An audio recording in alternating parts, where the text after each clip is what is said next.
and welcome to our presentation, Emotional Health, Lupus and Lupus Nephritis, Managing Your Wellbeing. I'm Annika Hazlitt, a member of the Board of Directors at Kaleidoscope Fighting Lupus, and your host. For those living with lupus and lupus nephritis, the emotional toll can be as devastating as the physical symptoms. Emotional health can be difficult to talk about, and often we downplay our need for support and self-care. Fortunately, we have two experts who will not only help identify the emotional challenges that come with lupus nephritis, but also provide a wealth of knowledge and practical advice on how to improve one's mental health. Angela Farrar-Small is a licensed clinical social worker and therapist who discusses the emotional aspects of living with lupus nephritis. She describes a number of strategies that each of us can use to become more self-aware and help heal our emotional selves. Dr. Sharon Dowell is a practicing rheumatologist and professor at Howard University Hospital. She draws on her medical experience with lupus nephritis patients in describing how to better manage health and well-being through diet, regular exercise, healthy sleep patterns, and more. When living with a disease like lupus nephritis, it is easy to think that there is so much beyond our control. This video provides practical suggestions about the things we can control. Before we begin, I'd like to take this opportunity to thank our presenting sponsor, Aurinia Pharmaceuticals, for their generous support in making this event possible, as well as additional support from 7 Minute Cinemas and Blue-Eyed Crow Studio. Now, let's hear from Dr. Angela Farrar-Small. Thank you for that introduction. My name is Angela Farrar-Small. I'm a clinical social worker and mental health provider. To say that lupus is stressful may be a great understatement. It's an invisible condition that people don't always understand your experience. The symptom flares are unpredictable and disrupt your life and the flow of your life. The neurological impacts of brain fog get in the way of feeling that you're fully present to your life and that you can be fully effective in your life, that you're productive in your life. And then the fatigue is also isolating. It's difficult to know what the future holds and that you can participate in activities that you plan. Living with lupus is tremendously stressful, and the thoughts and feelings of anxiety and depression are not unusual. About 28% of people with lupus report having depression, and about 24% of people with lupus report having anxiety. And so all of these things, in terms of the miscommunications, the misperceptions, the sense of not being in control of your life, can make living with this disease inherently stressful and very difficult to manage and feel good about yourself day to day. I do want to start with saying one thing that your other medical providers are probably saying. While I'm a mental health provider, I'm also a mind-body medicine specialist. And so I want to just encourage you that the things that your doctors are saying to do for your physical health can also promote your mental health. Mental and physical are interrelated. And just like your other providers, your mental health provider, me, would say, please get adequate rest, get good quality sleep, eat a variety of nutritious foods, exercise as tolerated, as much as you can manage, and maintain your social connections as much as possible. Knowing again that the disease itself presents barriers, the effort is worth it to stay connected, the effort is worth it to eat well and promote health in every way. Your nervous system connects all of our systems, and so therefore what you do for your body does help your brain and does help your mind and does promote better mood. Some strategies I'll be talking about for how you can promote and support your own mental health are under a few categories.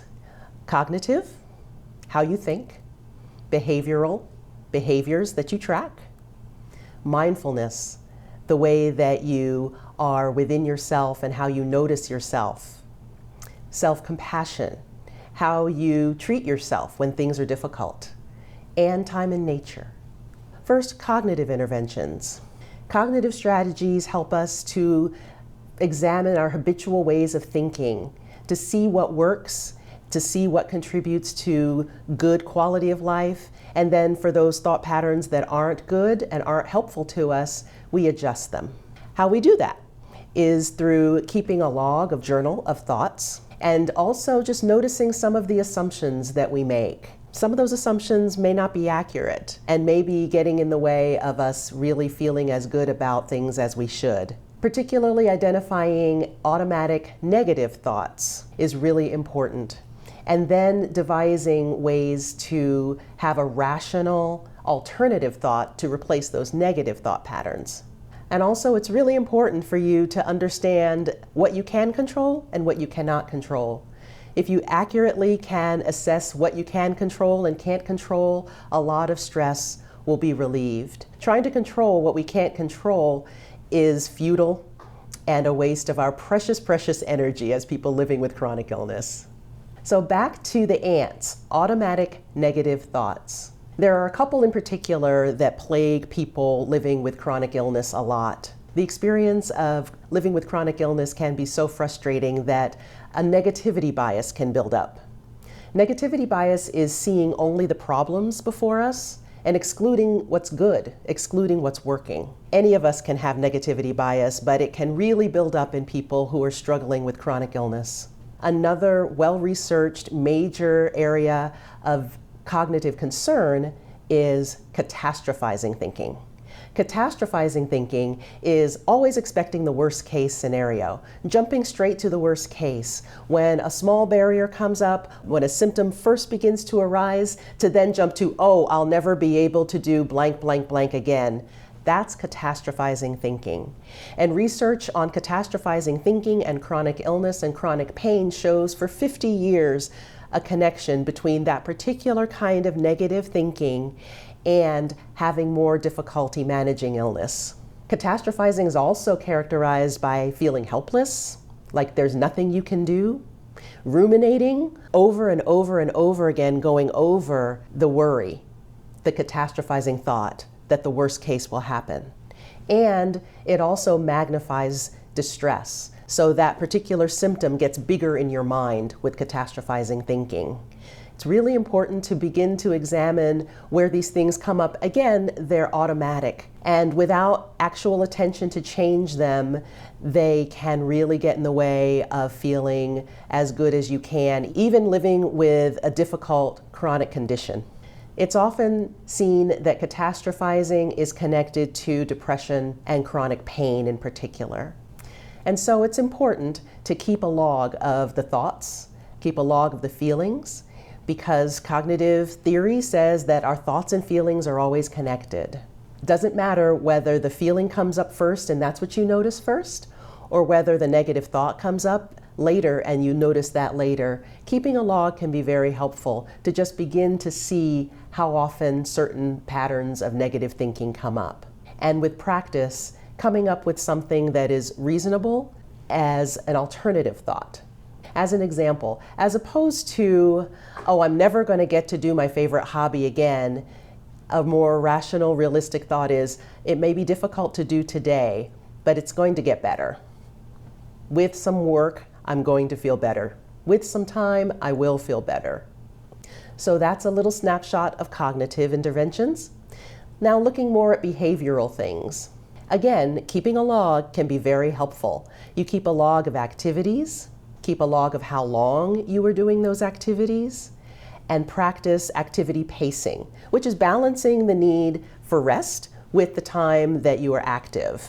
Relaxation training, a behavioral intervention, is teaching your body how to relax. We have this nerve called the vagus nerve that goes down the length of our spine and into our abdomen, and it is a signal for our entire body about whether we need to be in fight, flight, or freeze mode, or whether we need to be in relaxation mode. So relaxation training, using something such as deep breathing training to help manage the stress in our bodies, to help our nervous systems to relax and to calm down. Also, identifying a positive distraction. Not all distractions are good distractions, but finding a positive distraction that helps you feel more connected to yourself, more connected to others in the world, something that makes you feel like you again, can be really a helpful behavioral intervention. Scheduling pleasant activities, even though scheduling is hard, trying to have a flexible enough schedule that something may still happen and you have something to look forward to. Having something to look forward to that's pleasant and enjoyable and not just being a patient is very important. One thing that they have as a behavioral intervention is the idea of small steps leading to the goal that you're reaching. That's called behavioral activation. That can be as simple as, I want to take that walk, so I'm going to put my walking shoes by the door. Behavioral activation just puts the small steps in front of you so that that particular thing you'd like to do, that goal you'd like to meet, is more likely to happen. Now, I've talked about tracking thoughts and writing them down in a log. I've talked about writing down activities and plans and how long one's active. This relates to something you've probably heard a lot about. You can combine all of these tracking with one health journal. A health journal can be very helpful in having all the things that you're trying to track in one place. You're tracking mood, activities, you're tracking the length of time in activities, rest, behavioral skills, looking for patterns, and noting what interventions are working and which are not. This is really helpful for you in managing your mental health and living well as you can with a chronic illness. It's also good information that you can provide to your doctor. The next category is mindfulness. You may have heard about mindfulness as a meditation, but also it's just a simple practice of daily life. Mindfulness is defined as paying attention in a particular way, on purpose, in the present moment, non-judgmentally. That definition comes from Jon Kabat-Zinn from the book Full Catastrophe Living, which is a wonderful book to introduce a person to what mindfulness is and how it can help. Paying attention on purpose, as opposed to our mindless approach to daily life where we may not be fully in the moment and fully present to it. In the present moment is very important because we may be dwelling in the past, we may be worrying about the future, and mindfulness says to make the most of and pay full attention to the present moment, because that's what we have right now available to us, is the present moment. And also non-judgmentally is very important. People often think that if they just say some really tough things to themselves, give themselves some tough love, that then they'll be able to achieve what they're trying to do. That unfortunately doesn't work in the long term. What works better in the long term is a non-judgmental awareness of oneself. Mindfulness can be an intentional sitting practice where you set aside a certain amount of time, turn on the timer, take deep breaths, notice the flow of your thoughts without judging them as good or bad or even neutral, and noticing how easy or how difficult it may be to go back to having a good breath and to paying attention to that breath. That's all a process of mindfulness is noticing the flow of thoughts and how quickly they can change without judging oneself harshly for that flow of thoughts. The benefits of mindfulness practice are many. Research shows that mindfulness improves our immune function, can lessen pain with a regular practice, lowers stress and anxiety. It can prevent a relapse of depression for someone who's experienced depression in the past, and can even help a person disconnect from compulsive behaviors. Mindfulness is really good for helping a person to change and to modify when strictly behavioral methods have not been working. Also, mindfulness promotes actions which are congruent with your values. And what I mean by that is that when one is noticing the flow of their thoughts, they can then identify later on which thoughts are actually worth actions to take in the future that live out their best values and best hopes and dreams. But in the moment of mindfulness, one just observes. Mindfulness can be an everyday practice, as in taking just a brief stop to look around, take a few deep breaths, and notice what's happening in the moment. When someone's feeling anxious, a mindful practice in the moment can be grounding in the 5 senses, taking the deep breaths and then noticing what one sees, hears, smells, tastes, and what sensations they're experiencing in their body and on their body. Sometimes when thoughts are scattered and feelings are really big of anxiety or feeling helpless, that just going back to grounding in the five senses in a mindful way for just a moment can be very helpful. Also, mindfulness can be active. Mindfulness can be a walk where you're carefully just observing what it is to take that walk. You're carefully observing how your feet feel. You're carefully observing what is happening around you, what you see, again, the sensations and what it feels like to walk and what the air is like as you walk. Mindful walks just help a person to center in the moment, but without sitting still. I know that my first mindfulness practice was mindful walking because sitting still for a mindfulness practice was too difficult.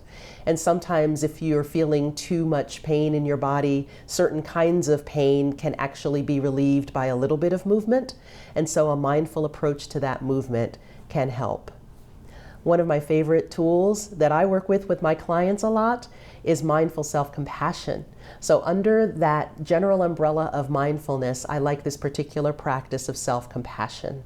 Understand that self-compassion is not self-esteem. It's not having a big ego. It doesn't rely on comparisons with others. It is just treating yourself as you would a good friend. Mindful self-compassion is about kindness to oneself when you're having a bad day. And also, another aspect of mindful self-compassion is common humanity.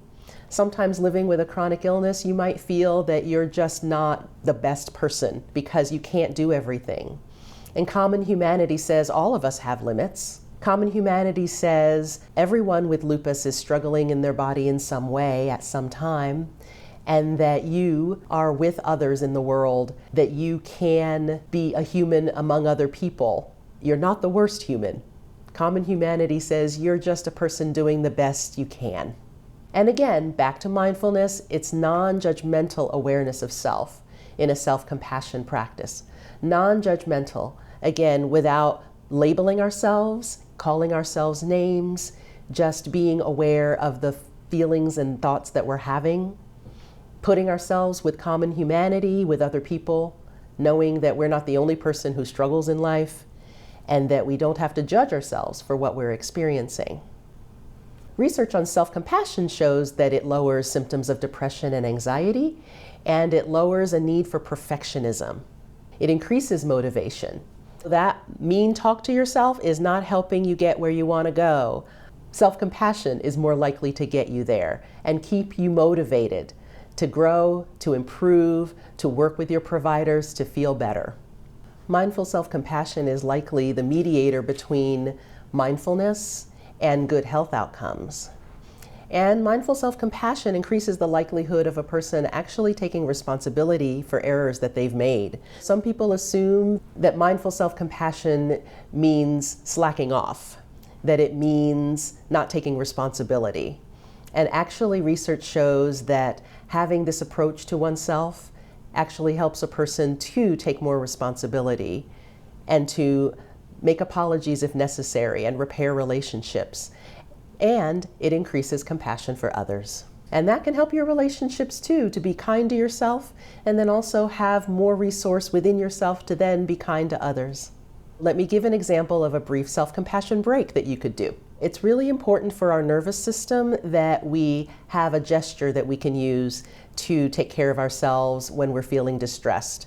It can be something as simple as hand on heart. Skin-to-skin contact is good.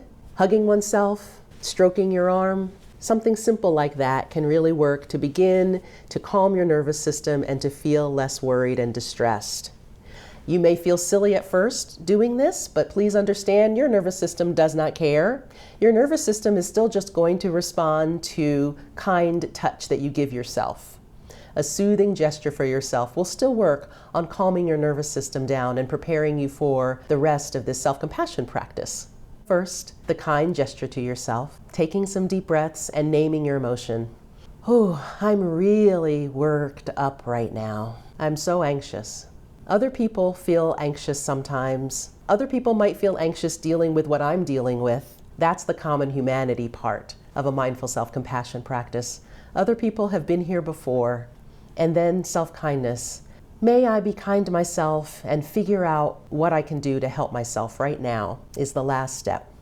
May I give myself what I need. After the kind, self-soothing gesture, naming your emotion and not judging it, putting yourself with other people who've probably been in the same spot you are, then you can say, I just need some rest. Let me give myself the rest I need. Let me give myself the break that I need. Let me say no to some things that I need to say no to. A self-compassion break can help a person to pace themselves with kindness living with chronic illness. Last but certainly not least is being out in nature as much as you can. Research in mind-body medicine shows that being out in nature, even 5 minutes, improves your mood and improves your self-esteem, improves your understanding of yourself. So when the weather conditions are pleasant and other conditions are pleasant for being outside, take a walk in the park. If the weather conditions aren't good or other conditions aren't good, but being out in nature is still calling to you, or you can't walk too far or too long, try to go to a garden center. Try to find a place where just plants are abundant in whatever way. Because exposure to green space and to plants improves immune function, our mood, lowers stress, and for people with diabetes, being in green space in nature helps them lower their blood sugar. These are some things to do to manage yourself mentally and emotionally living with a chronic illness. Another thought is to combine as many of them as you can. If you're in need of social support and time in nature, take a walk with a friend in a park. If you're needing time to connect with someone over a hobby, try to do that with someone who shares that hobby in your friend or family network or an online hobby group. You can join an online lupus support group and share your experiences and your frustrations with people who have the same experiences and frustrations as you do. And then you can see yourself as part of a community and not separate or worse than anyone else who has a terrible struggle with a chronic illness. Combine all the strategies that you can. Be mindful while you're anywhere. Pay full attention to who you're with and what you're doing. Don't be in the past. And don't be in the future too much. Notice those thoughts and feelings in the moment and know that you can have a better quality of life with just these strategies. Please know that I and other mental health professionals who specialize in chronic illness want to be on your support team. We want to give you support. We want to help you as part of your team to manage those thoughts and feelings when you're having a hard time doing that on your own. When you're having a hard time even enjoying your normal hobbies and your normal fun things, that may be a time to talk to a professional. If you begin to feel that life isn't worth living at all, certainly contact a mental health professional. We're on your side. Thank you so much for this opportunity. I hope that these strategies have been helpful. I want you to know that I, as a mental health professional who works with people with chronic illness, I am committed to your welfare and your well-being. So are other mental health professionals. Thank you so much again for listening and watching. Thank you, Angela, for your perspective and for sharing strategies that all of us can use to help improve our emotional well-being. Now, let's hear from Dr. Sharon Dowell. Thank you for that wonderful introduction. I am so happy to talk to you today about being an advocate for yourself and being in charge of your life and living your life with lupus. I know that there are some things for you as a lupus or lupus nephritis patient that are out of your control. However, I would like to go over some of the things that you can control. But first, I acknowledge that no one can truly understand how this condition affects you or affects your life. Only you know this. But one of the things that can make a difference in how we all perform in life is having a positive attitude and having a plan. You are a person living with lupus, but that does not define who you are and all that you are capable of. So plan to take control of your life. I think it's important to be courageous in your fight against lupus. To do this, you have to schedule your visits with your providers and go to them. You have to schedule your medications and take them. Now, I know it's not always pleasant, and patients tell me this all the time. I've heard it. It is not fair. and the medications and thinking about lupus can be scary. And it's okay if you have these feelings. You should acknowledge your fears and concerns. Don't avoid them, but then be courageous and do what you need to do in order to control your lupus. So be consistent with your doctor visits, be consistent with your medications, put reminders on your phone if you need to, or get a pill box that has the scheduled dates and times to take your medications. And if you also need to, if you're forgetful, share your calendar with your friends so they can remind you to do what you need to do. Be prepared to answer doctors' questions and to communicate clearly about any concerns you have. Don't be afraid, share them. And in fact, if you don't agree or if you still have concerns, don't be afraid to get a second opinion if you are unsure. That is all okay. So again, be courageous in this fight against lupus. Be proactive about your health in general. I've always said, if you are in great shape, you can withstand your attacks or flares even better. So this means you have to be deliberate about your diet, your exercise program, and your sleep. So eat a diet that is rich in fruit and vegetables. Avoid processed foods. And you know what I mean, like those fried foods, right? And the fast foods. And then there's certain foods that you should avoid that contain materials that can actually cause inflammation and actually precipitate a lupus flare, like alfalfa sprouts. So you need to be aware what those foods are. Be careful about your herbal supplements and check in with your doctor first, and know what substances can cause flares and can affect how your medications work. For instance, you should avoid alcohol. Avoid tobacco use or cigarette smoking. I mean, did you know that hydroxychloroquine, which almost everyone who has lupus takes, is not as effective in persons who smoke? Cultivate habits that can help your lupus and to help you avoid flares. So you need to wear sunscreen when you're going outdoors to protect yourself from UV rays. Wear a stylish hat or cap if you need to. And have a routine for your exercise regime. Make sure that you understand that exercise is good for your heart health and good for your mental health, but also it's good for your muscles, for your joints, and for your bones. And when exercising, try to do things that are low impact and which are protective for your joints. And make sure you wear well-cushioned shoes to also help protect your joints. I want you to be proactive in the things you need to do for your health in general. Be self-aware. Being self-aware means that you can manage your energy and your emotional health better. So in managing your energy, it is okay to take frequent breaks throughout the day to recharge yourself. Be prepared to recognize activities that may sap your energy and make sure to plan around those activities so you can give yourself the best possible chance to succeed. Again, avoid substances that can affect your energy levels. So alcohol is another prime example. I talk about exercise here when it comes to managing your energy because we know that exercise is actually great for your mental well-being as well. And it can also energize you and allow you to do more. Prioritize having rest and a good night's sleep, and find ways to manage stress. I'd like to say avoid stress, but we can't. That's part of life. But find things that can help you to de-stress. Music that you love, dancing, or meditation and mindfulness. And then, of course, try to surround yourself with positive people who can give you positive energy and who can uplift you. Be smart about lupus and about your health. If you educate yourself, then you would know what to expect and you can be better prepared for it. So attend creditable programs and seminars about lupus and know your rights in the workplace and in school. Join support groups where you can share information and people can share their experiences with you to better prepare you for the future as well. And then thinking about the future, you have to learn to plan ahead.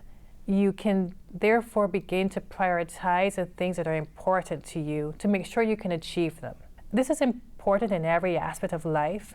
especially when it comes to planning for your career, planning for your home, and planning for a family. Remember that in all of this, you have the power to shape your future. And I want you to take control of your life and take control of your lupus.